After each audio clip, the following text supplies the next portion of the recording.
is this is more of a global news story, but I wanted to talk about this, and this leads to all of what's been going on in the news today.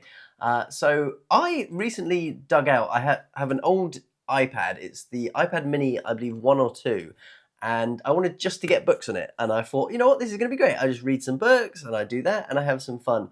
Apple have completely shut down all support for it. But I thought, okay, that's not a problem. I can just get the book somewhere and then I can just stick it on the iPad. No, I can't even plug the iPad into my computer to transfer files over. I thought, okay, I must be able to email the book over to myself. Nope, can't do that.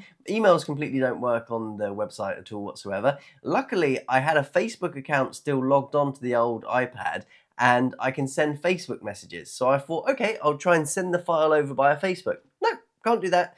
I thought, okay, I've got the links. I can do this. I'll use WeTransfer. Tried to do it on WeTransfer. No, that doesn't work either.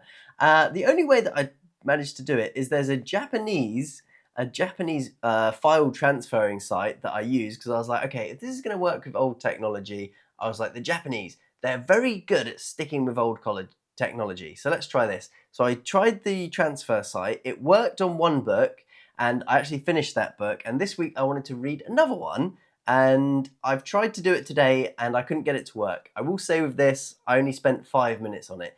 But it is just crazy how difficult Apple software is. It's a nightmare. I hate using it. And the fact that they've completely dropped all support is crazy. You can't download any new apps whatsoever. It's ridiculously and frustrating.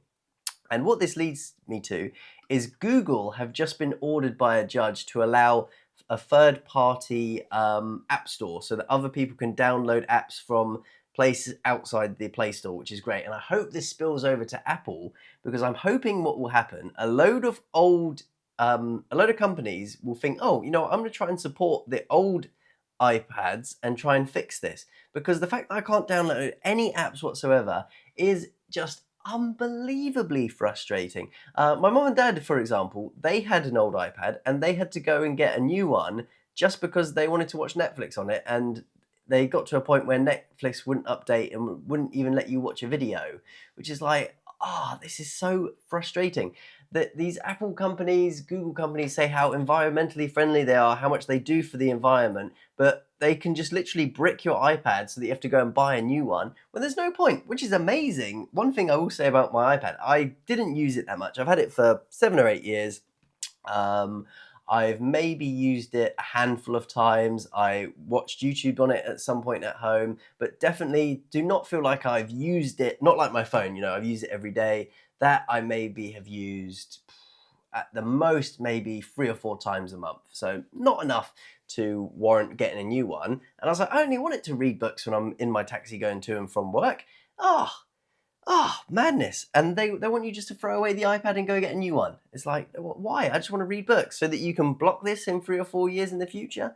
No, thank you. Made me so mad. I hate it. But I'm very happy to hear that a federal judge has ordered Google to let third-party apps get on there and increase competition. I hope this spills over to Apple and that everyone now has a free market to hopefully start creating the apps that they want, and they don't have to deal with Android and Apple as much, because I know that can be an absolute nightmare. Good job. It's very rare that I hear a good case coming out from America, the UK, anything. Most cases seem to be going the wrong way, but this one was a good one.